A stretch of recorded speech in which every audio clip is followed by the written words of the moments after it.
Good afternoon, everybody. Welcome, one and all, to whatever pink and channel you happen to be on at this moment in time. We're here to react to that Stuart Webber interview that, of course, went out live this morning on Norwich City's official club channels. Worth noting straight away, I think, as already the Radio Norfolk boys have said, I think it's probably worth us adding as well.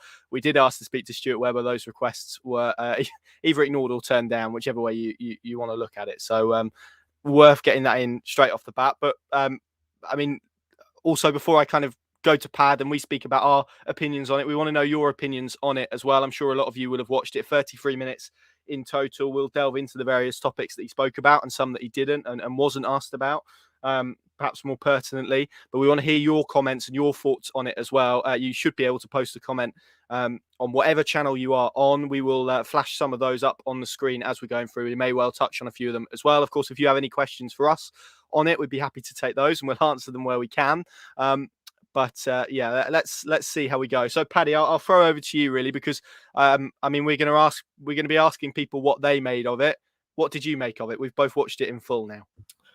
Just because I was probably one of the last people to actually watch it because when it all broke, had to pivot towards actually getting something up on our digital channels. So, but that was an interesting dynamic because I'm doing that and very swiftly, once the interview had been pushed out there, the social media commentary, all the elements that you can probably imagine were getting highlighted, flagged, particularly the sort of early part of that interview when, the fans and the local media perhaps had already made their decisions the season or the game was up. I'm paraphrasing, obviously, but no, that didn't go down very well, did it? And then on and on through various other strands of that interview. So having had that as my first exposure to it, and then when I've only in the last sort of 35, 40 minutes sat and listened to watched the full 33 minutes, yes, those elements are in there, but, he was in a very reflective mood. But, as I can see already with the comments coming through, there was some areas there that either were not covered at all or very cursorily, and I'm not trying to suggest that it would have been a radically different interview, but if we had been in the room, you can guarantee we would have come back at him on quite a few of those points. So it is what it is. We don't need to get into that for this debate, but a lot of what he said for me, you could take on board and you could understand it if you kind of dial down the frustration and the anger in some quarters. He talks about 20 people or whatever it was with a bed sheet, a minority. You can debate that, but I think there's a much wider feeling among the Norwich fan base of disconnection, disenchantment, frustration. And it would have been good to explore that in a bit more depth, really. But, the whole element, again, revisited about the Times interview and specifically, his outside interests. Now, we thought at the time, when we said it at the time, that for us is neither here nor there in terms of his ability to do the job he does. So I certainly wouldn't take issue with anything on that aspect. But, fundamentally, for me, it was two areas, really. We didn't really get anything in terms of the recruitment last summer beyond, he thought it was all right and that they had to spread their resource thinly, which a lot of people have interpreted now as, him almost talking up the limitations of the self-funded model, certainly at Premier League level. But you'd have wanted to go far more forensically into the recruitment. Why was it so poor? What were the challenges they faced last summer? Why did they, go so far down the path for a Christopher Ayer or maybe even a Philip Billing and then turn out again? So I think that, because fundamentally, I think most fans, if you look at it and say, what's gone wrong this season on the pitch, they would start as their starting point, the recruitment last summer. So that was an area that wasn't covered in any great depth for me. And then the other one, we don't know if he's staying, beyond his end of his current contract. There was nothing on his future. And I think that is important because there were reports after relegation was confirmed that rolling deal, which had been verbally agreed, was yet to be signed. We're no further down that path of knowing if that's been signed, sealed, and he's on board for the next phase. We talked in more ephemeral terms about the future and bringing people back together and the season ticket update and learning lessons. We heard all those sound bites as we did 2 seasons ago at this stage.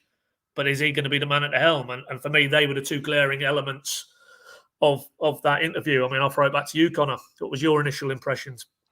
I think it's really important that people at football clubs, politicians, people at top of businesses, people who put themselves in leadership positions and are paid a great deal of money to be in leadership positions, it's very important that they are accountable and available for scrutiny, irrespective of how a season, how a business year has looked, how a financial year has looked, if you want to use business terms, because everyone should be able to scrutinize decisions of people in power. It's a really important part of democracy more widely, but certainly football as well, because particularly in the modern game, I think those feelings of disconnect that you speak about can probably be stretched out and looked at on a wider basis. I think there are a lot of people who support Premier League football clubs at this moment in time, maybe not just Premier League football clubs, maybe others as well, who feel quite detached from the way that modern football is going. And so to then decline to speak to local media, and let's be honest and open about it. It's not a great shock that we weren't there. We weren't probably expecting to be there, but for Radio Norfolk, for The Athletic, for other people not to be there in the room, not to have uh, a round table, I suppose, like he has done in the past with the other relegation, where he did take responsibility and we were able to put questions to him about the shortcomings. I think ultimately, whatever he said in this interview, that was always going to go down well, because not well, sorry, because if you work for Norwich City, and we've already seen this with kind of the BK8 saga, they project themselves to be a different type of club, a club that does speak about its model a lot, one that is very community focused and looks into the community and wants to be a part of the community. And we've said it before: if you're not speaking to local media about stuff, then you aren't speaking to fans about stuff, not really. And that's a shame from my perspective, because those people should always be available for scrutiny, whether they agree with organisations or not, whether they agree with stuff that's been written or not. So that's one aspect that I would say. On the flip side, I think it's probably the most in-depth bit of media that we've seen from one of the relegated clubs. I'm not sure Watford or Burnley have had someone, a senior figure, speak up in the same way. So that's worth bearing in mind as well. So I have a lot of feelings and thoughts on it, and we'll get into the contents at the moment. But the way it was presented, for me, never really felt like it was going to win people over. And I mean, looking at the comments, and maybe that's the case as well. And that's not a criticism of Alice Piper, by the way, who I think is very good at her job and did ask some very good questions in the video as well. But it's probably not a good situation to be in when you've got someone who is speaking to the organization that they work for, really, because you don't get the same level of scrutiny as we've spoken about. You don't get the issues that maybe should have been touched upon. They weren't touched upon. And that would be my kind of issue with it, really, because if you're at the top of an organization, you have to be accountable. It's really important, I think, because if not, then how do you learn from mistakes and how do you learn from errors? But there we go. Let's start at the beginning then, Pad, because he started the interview by speaking a lot about luck and pre-season and obviously the COVID outbreak inside the club and how maybe fixtures hadn't fallen in the right way. He then went on to say that he felt the fans gave up a little bit too easily. He said, I think I'll get it in front of me, so I've got the exact quote, that the local media went after us too quickly. That's what he said. So if we start there, and we'll kind of move through it chronologically, but do you agree with those assessments about luck and pre-season? Because I think a lot of it, certainly around the COVID issues, which we reported at the time, a lot of that you could construct into a fair argument. Yeah, I wouldn't disagree. That's factual, and of course the hellishly difficult Premier League fixture compiler didn't do many favours either.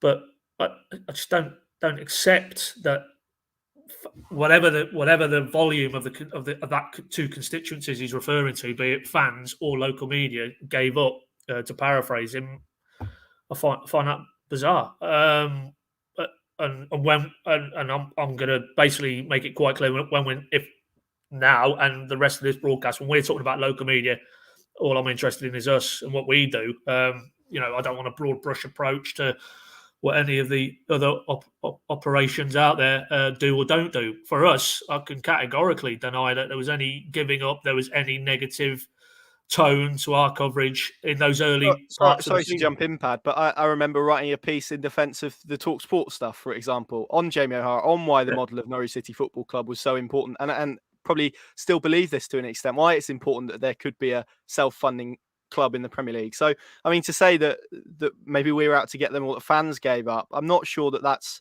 in touch with probably how it was in reality.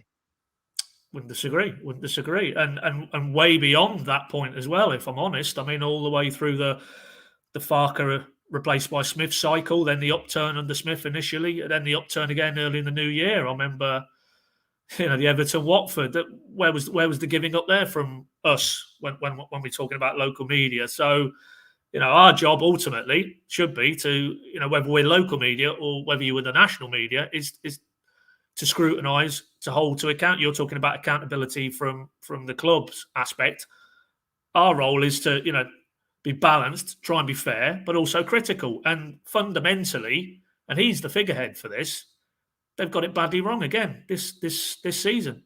And that's not a subjective statement. Look at the league table. Look how many games your team won. Look how many defeats. Look how many goals you conceded. Look at your goal difference. Diabolical. And he ultimately has to carry the can for that. And yes, within that, of course, you would accept, as he did again today, that there are limitations to the self-funded model. And maybe that's a broader, more philosophical debate. But even within the limitations, and it comes back to recruitment, you spent upwards of 50 million, north of 50 million. That wasn't the limitations of the self-funded model. That was the limitations of you and your recruitment department. And the player that you bought, which were palpably, and again, I mean, he did again make the point that, they have to buy players with a potential to develop and become fully formed. Amy Buendia being a prime example. But you still would have thought that they would have been able to buy players and source players last summer who were able to be far more up to speed with what was required for the Premier League. Otherwise, what's the point in the recruitment? It's no good to have got your recruitment last summer right for this summer back in the Championship. It needed to be right for the Premier League. So, fundamentally, we would refute in the strongest possible terms that we gave up in the sense that, we'd wrote them off and were producing output of you referenced them, the talk sport kind of genre, almost sneeringly dismissive, treating Norwich as a joke entity. No way. At no point could we be accused of that. And, we're talking a lot here about us and the local media more broadly, but put that to the side. The more damning suggestion there is your fan base gave up. I don't see that at all. I mean, he did again, in the interests of balance, to go on to talk about how brilliant the fan base is and about the season ticket uptake again for next season and the support they had at Leicester after relegation had been confirmed. But you said all those things, but also at the start of that interview, you also said that elements of your fan base gave up. So, which one is it ultimately? So, yeah, I don't think that's, of all the things that he came out with in that interview, I think that early hook is probably where a lot of fans and probably us in our part of the media would take issue with him ultimately. Yeah, there was also, whilst we're on kind of the subjects of fans, he said later on, and you're right, he did praise them and season ticket figures. We haven't actually been given those figures. We have asked in the past, and they haven't been forthcoming. So there we go. We were told they were strong at one stage. In fairness, there was two lines in particular. They were strong in League One, Connor. They were strong in League One. So yes, let's bit of context. Norwich's fan base through thick and thin, very thin when they were in League One. Will support the football club. It's not an endorsement of what's gone on this season, is it? Or the regime, let's be honest. Exactly that's exactly my point I was going to make. Is that the best way to assess whether fans are happy or whether they're not? Because I think in reality, the ones that we speak to, and we speak to plenty every single day, we speak to them on social media, we speak to them in person. When you walk around Carrow Road, they come up and speak to us. I don't think I've spoke to one who's very content with the way things are going, and that's right. That's proper in a relegation. But I mean, even in these comments, we're seeing words like disconnect again. There was a statement that he used in the interview that said that the majority of fans stayed behind after the Spurs game to applaud the team off. I mean, we were both at Carrow Road. I think it's probably fair to say that that's not based in reality either. And there was also a smattering of boos as they approached the Barclay as well. So and this is for me to go back historically, because we could sit here again and talk about all the brilliant work that Stuart Webber has done at Norwich City, and he has, and the training ground improvements are mega. The club from where it was when he inherited is in a much healthier position financially. That's all fine. But I think throughout these interviews, when he's come through, a lot of fans have taken issue with these constant pop at supporters, even though he did go on to talk about how great they are and how brilliant they are and how strong the attendances are, and how important they are to the club.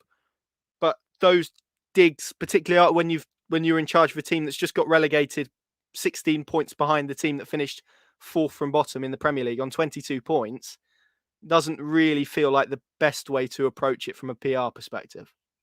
No, but again, this is where I'll stop short of saying would defend Stuart Webber, but his behaviour in terms of how he carries himself in the media and what he says and how he says it and the tone of it, he's been absolutely consistent. How he was today and what he said was how he was when he walked through the door in 2017. And actually, I pulled out the quote. You know, his actual quote was, and it was off the back of a question about the Times interview and maybe would he regret some of the things he said in that he said, quote, "I'm authentic. People in my role don't talk." He's right about that. They certainly don't talk in as forthright a manner as he does. And certainly in that early phase when the club was on its knees, that was refreshing and that was energising, and that lifted a club that needed to be lifted at that point.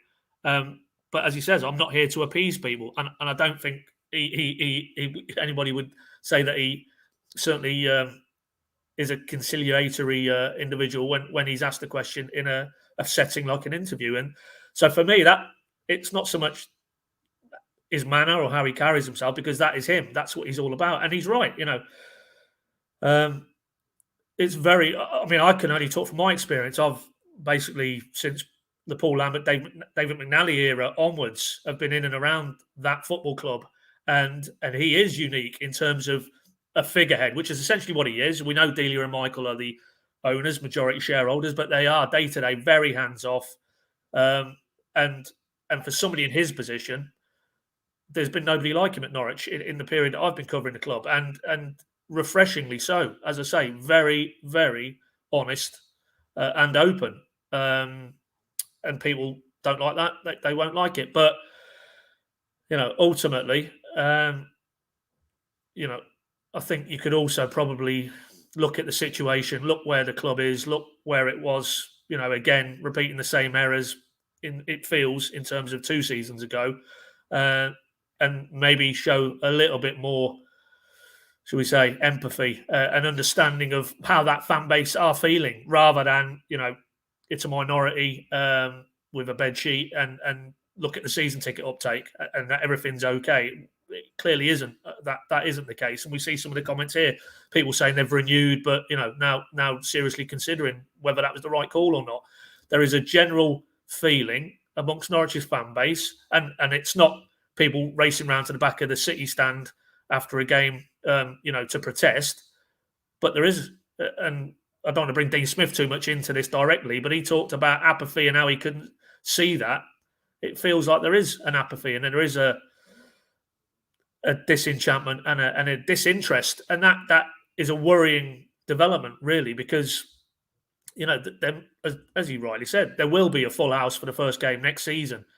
But what happens if after 10 or 15 games they're listing pretty badly, and there's no real palpable sign that things are going to be certainly on a par with the 2 previous championship seasons, where you know they were fully plugged into competing at the right end of the table? Do we think that season ticket fan base are going to be happy? Far from it. I wrote about it the other day. For me, it feels like the patience is wafer thin now, and it wouldn't take much to tip it the other way at the start of next season if there's nothing discernibly different around the club on or off the pitch. Yeah, absolutely. And I would pick up on it on a few points there. Is that what they're basing success off? Is success based out on really strong season ticket sales? Because if that's the case, then they need to come out and communicate that. And obviously that's very important for the self-funding model from a financial perspective. But also, like you say, I don't think it's the best gauge of, well, they're still coming, so I think they're still happy. actually, you look at a lot of games this season, particularly the last 3 home games. Carrow Road was near empty by the time the final whistle went. Really, are we really saying that that's a happy fan base? I'm not sure. I'm not sure that anyone can credibly say that with all seriousness. And there certainly was, and he is right. There certainly was fans that stayed behind and did applaud after the Spurs game. But on the flip side, for balance, I would say the majority of them certainly didn't. So there's that aspect of it. It's all very interesting, Pab, because I think there was always going to be an element, because of what you've described there with his personality, regardless of when he was going to come out and speak and who he was going to speak to. There was going to be an element of what he said that people didn't like, right? That's natural, and it's probably true after a relegation. I suppose we've kind of seen the fan reaction from it, so I'm kind of leaning into this question a little bit. But do you think what he said there is going to be enough now to draw a line under it and move on? Do you think he's added fuel to the fire? I suppose it's probably more of a question for other people now. Has he answered the questions that needed answering? I mean, for example, we spoke about the recruitment very briefly, but if we touch on it again, he described it as all right. What does all right mean in the grand scheme of things? We're not sure. But also, he wasn't asked about the comments that he made last summer about the various a tank, a bazooka, and whatever he said. He wasn't asked about that. He still felt that this squad had plenty enough under its bonnet when he departed with Daniel Farke's company. That's why he ultimately made that decision. So how do you think fans will digest this interview? Obviously, there's a lot of emotional responses right now, understandably so. But in the days and weeks ahead, is this going to be enough to draw a line under this season and move on? Or do you think actually he's probably poured a little bit of fuel on the fire? Well, again, I mean, we're only, when did it drop? Probably 2 hours after the initial sort of video. So it's probably unwise to draw hard and fast conclusions, but it doesn't feel, that it's particularly placated a fan base. Certainly on here, on this broadcast, the tone of most of the comments are pretty critical, pretty fed up, I would say. So it doesn't feel like that, but ultimately, I think whether you were happy with what you heard, whether you were not happy, whether you can kind of understand the elements around the limitations of the model, perhaps, and trying to bridge that divide, whether you accept that as mitigation or you don't. Actually, the fact that now that is out there, that piece of content, and people can take it on its merits or dismiss it wherever you sit on the spectrum. It's done now. That for me is the line, because he's not going to come out and do any other media. I think that's pretty clear to say, looking backwards anytime soon. So that's essentially for me, right, that's that season now, packaged, done and dusted. So you're saying, can it help? I think what needs to happen now is action. It needs to be, and he touched on possibly the limitations to what they can do in the window with Dean Smith. It did really chime with what Dean Smith has been saying about, he feels he's got the majority of a squad who are good enough, and it won't be wholesale changes. And I think Stuart Webber even talked in terms of, they could do a couple of bits of business, and anything beyond that would be dependent on outs. So that doesn't lead you to think it's going to be wholesale. But irrespective of the scale of I think for me now, it's what this window looks like off the back of, let's be honest, a very, very poor window 12 months ago. So it's the signals that this is going to be different, and that the grade of player, albeit for the Championship as opposed to the Premier League, but the glaring deficiencies in that squad, which Dean Smith has touched on, particularly in the midfield areas, with and without the ball. They address that in the window. And then, for me, that's the first stage in moving the dial and looking forward. But it doesn't feel that interview, that the topics that were covered, what he had to say is necessarily going to assuage people who are frustrated and fed up with it. So I think it's going to be actions from here on. And there was obviously a little tease about some exciting announcements in 2 to 3 weeks that would help grow the football club. I think we'll be all interested to hear what they are. And, that suggests it could be things that could engender a bit of optimism. I have my own theories, but we'll keep them under our sleeves, Connor, for a few more days. Good idea. Yeah, on the transfer window, I mean, it was interesting. He kind of said that there wasn't a lot of money floating around, but which again is kind of at odds with what we've been told in terms of the club being in the strongest financial position since he's been in charge of the club. There is, of course, still that kind of COVID stuff in the background, which will persist for a little while yet, of course, and you have to take that in account. And also the drop in revenue from the Premier League money to the Championship, for example, that is absolutely massive. It's why they're called parachute payments, because it is off a cliff edge, essentially. So that's worth bearing in mind as well. He also said that he felt that it would be based a little bit on outgoings, and I think we've already reported about Max Aarons, Milo Rashica, Grant Hanley, Tim Krul as well. Timu Pukki are probably players you would put in that persuasion. He also said as well that there was Premier League interest in some of the players, which was interesting as well in itself. And then there was an interesting bit on kind of the Times interview and realigning maybe, or some would argue maybe completely changing the context of obviously that 90% quote, which, I mean, we spoke about at length on the podcast after the Newcastle game, and we spoke about the fact that was taken out of context. So anyone who's maybe after a little bit of balance from us can go and check that out, and they'll certainly see our thoughts on that then. So we don't need to cover ground, but he did go over that Times interview and spoke about his personal life, and obviously this kind of pursuit to climb Everest, which he's obviously doing for charity. Also got a little plug in there for his podcast, which was nice. What did you make of his comments around that? Do you feel that he covered that point off as well? Because obviously that has been thrown at him. He has, context or no context, become known as the 90% man, rightly or wrongly. Well, wrongly. I mean, and we, as you rightly say, Connor, we at the outset, that was the Newcastle weekend. We did a podcast on that night, and we basically said, that was completely at odds with what he is, which is a workaholic. And I don't really on this whole, to put a label on it, Everest thing. I just don't have any issue with it. But the way it was portrayed, and he's talking about taken out of context. Well, go and have a look at the headlines that were on the Times article. It wasn't taken out of context by any other media. They who put that interview together have pulled out those quotes, which were seized upon, as an indication that is no longer committed. And he addressed that today. That simply isn't the case. But again, going back to what I said about maybe taking a step back and not compromising who you are and your personality and how you conduct yourself, but just maybe take the temperature and see what the situation is and the backdrop that those comments could be filtered through and perceived and in his view, taken out of context, and if he had, and I'm pretty sure he wouldn't have, maybe gone down that route. But no, I mean, as I say, for me, it's complete red herring. I wouldn't buy into it too much, but in terms of his suitability to do the job he's doing. But I think the context he added today did open that up, to sort of maybe closing the door on that, and that it isn't a case that he's knocking off at R3 Monday to Friday,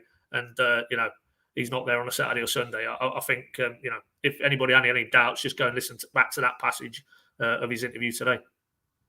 Yes, absolutely, and on that side of things, I thought what he said was very good. Again, to go with the balance point, I think what he did say and how he did clear that up was very good. I think Paddy's negotiating so he doesn't get kicked out of the room here, which is going to be quite entertaining to watch.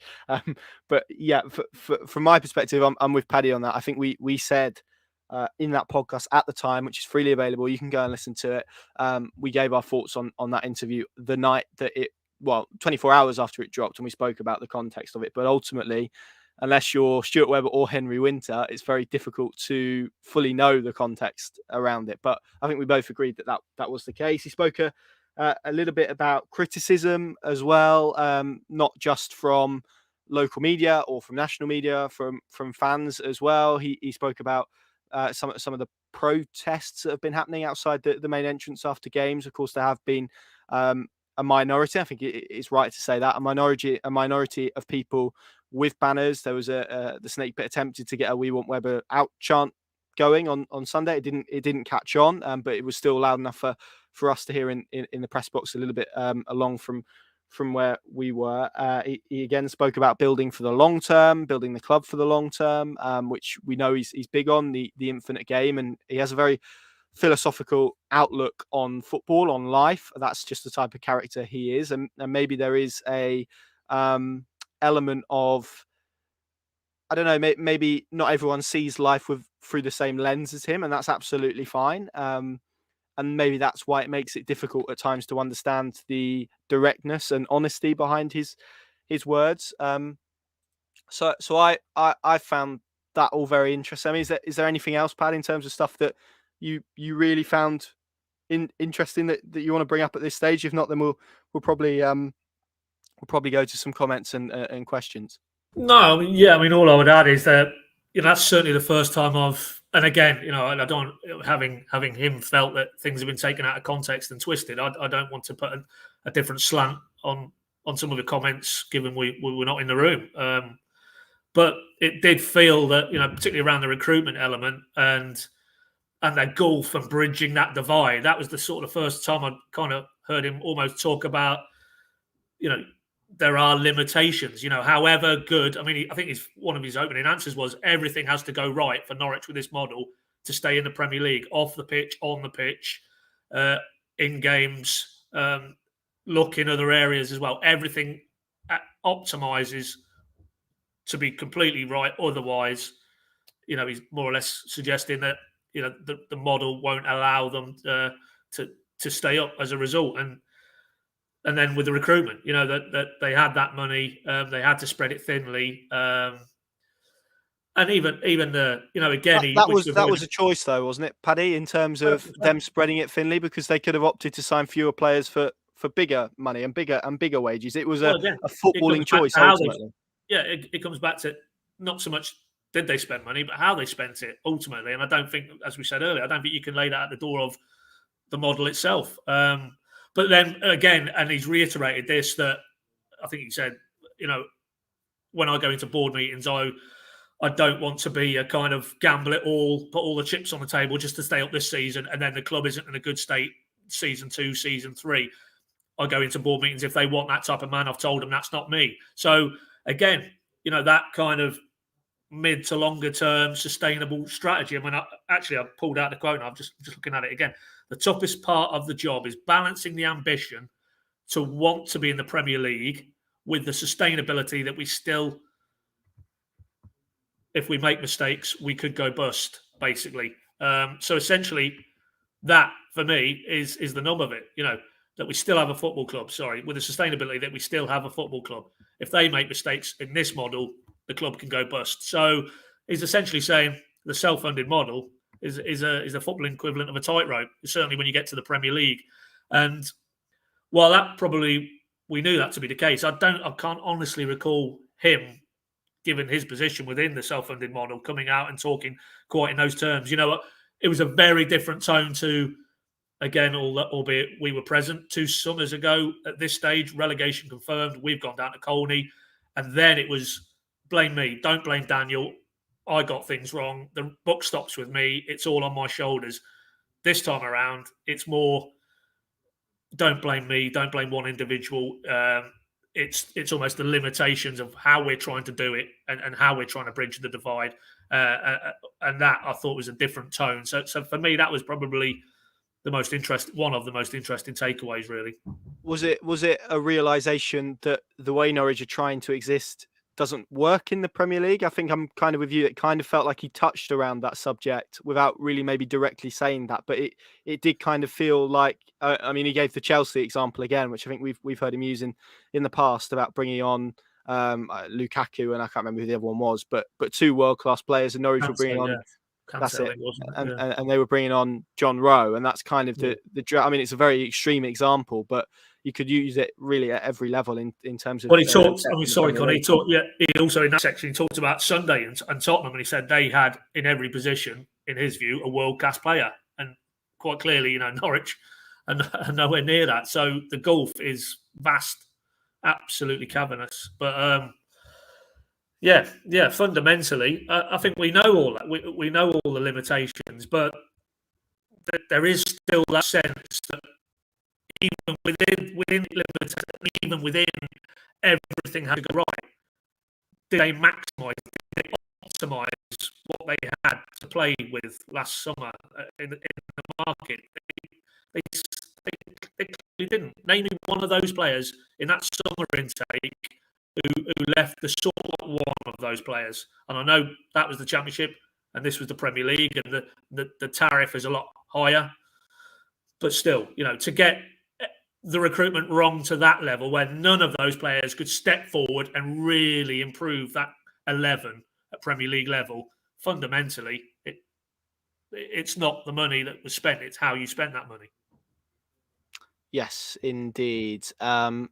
All very interesting. I think particularly when you kind of look at the challenge that Norwich City have ahead of them, which is back in the Championship, trying to get themselves promoted again. And to be fair, very few sporting directors in football have a better CV at Championship level than Stuart Webber. So as I think he used this term, I'm paraphrasing a little bit, but he said it's an environment that we're used to having success in, and that feels like that could maybe be a major reason why that transition and that shift might be easier than, say, someone like Burnley this summer, who have financial problems of their own, because Norwich are they do know the Championship. They know how to be successful in the Championship. So we'll see how that transpires. But I think unless we've got anything else to add, Paddy, I think we're probably there really. I mean, the one point that I did want to maybe sign off on was there was a quote. Let me try and find exactly what it was, but he was talking about communication. I'm just trying to find it ahead of me. Here we go. He said, we communicate more than any other club in the country. I believe in our model. We talk when things are difficult, not only when things are great. I've already had a lot of questions about whether that is our kind of experience of it. So is that a fair assessment? Like we said at the top, I think it's very rare for you to find someone who is in such a senior position in a football club that's just gone down, and you can directly look at Watford and Burnley. They haven't done this level of communication with fans after they've been relegated. So he probably does have a little bit of a point on that quote and that aspect of it. Well, absolutely. Up until the point where he's made it very clear he doesn't want to engage with us anymore, which is only obviously very recently in the scheme of his 5 years, is it, at the helm. Up to that point, yeah, as I said earlier, in my fairly lengthy experience now of being in and around this football club in terms of covering them, he is unique, and the access, although not to the extent of a certain individual who took to the web to commit to a piece which contained factual inaccuracies, but we don't need to go down that route again. But he was very accessible and amenable. So yeah, he's absolutely spot on about that. But filtered through an interview which takes place with an individual who is there at the behest of the football club and is edited by the football club and is put out on the football club's channels, which has no media, local or national present, doesn't really send the message that they're now being open and communicative and transparent. So yes, up until about however many weeks ago it was now, no question, everything he said was spot on. But clearly, filtered through the events of the last 3 or 4 weeks, and particularly now this interview and how it's been put together, that's a bit of a laughable comment, really, isn't it? Yeah, I do find the idea that we, as in me and you, could go after anyone is quite a hilarious thought, to be honest with you.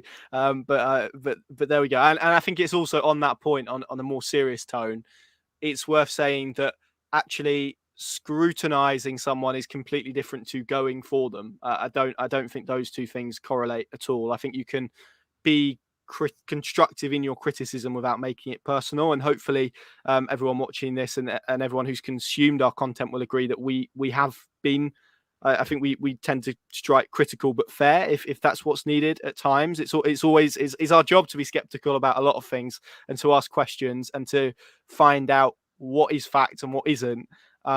So this idea that maybe we're out to get people, or there's an agenda, or we have a particular desire for something to happen, or we're trying to get a particular message out there. I just think that's nonsense, really. We, as you said numerous times, Paddy, exist as a communicational channel to supporters. We act as a news source for people to find out about Norwich City Football Club every day, no matter what the season, no matter what the month, whether they're playing, whether they're not playing, as they're not going to be for the next few months. That is the purpose of our existence. It's not to go out after people. It's not to really try and hold a light to or make things personal. Rather, what we want to do is ultimately ask the questions that fans want asking and answering, but also to try and ensure that everything that we do say is factual, is accurate. And I think I'm struggling to think of a time where that's not the case. I don't think it has not been the case at all this season. So that would be my closing remarks, really, in terms of this idea that we're out to get anyone or that there's an agenda from our perspective. It's just utter nonsense. Agreed. Well Good said. stuff. Good stuff. Okay, I think we'll leave it there. Plenty more, of course, on all our Pinken channels, pinken.com, the Pinken Plus app as well is there. We're going to have plenty more content throughout. Thank you very much for joining us. Thanks for all your comments and questions. We probably haven't got around to as many questions as we would like, but we've had plenty of your comments reading through them. We have read them, and we will read them as well. And yeah, it's always appreciated. Thank you for all your support this season as well. There's this week's podcast that you can go back and listen to. That was recorded yesterday. So obviously doesn't contain the kind of Stuart Webber aspects of it, because that was based in this. I think we'll probably put this out as a podcast as well. That seems to make sense. So if you've joined us late, or you've joined halfway through and you want to watch the whole thing back, you'll be able to do that on our YouTube page or on the social media channel that you're watching this on. There we go. Thank you very much. I'm sure the rest of Thursday is going to be lovely and quiet, and we'll catch you all on the other side. Thank you very much. Enjoy your Norwich City free weekend. See you soon.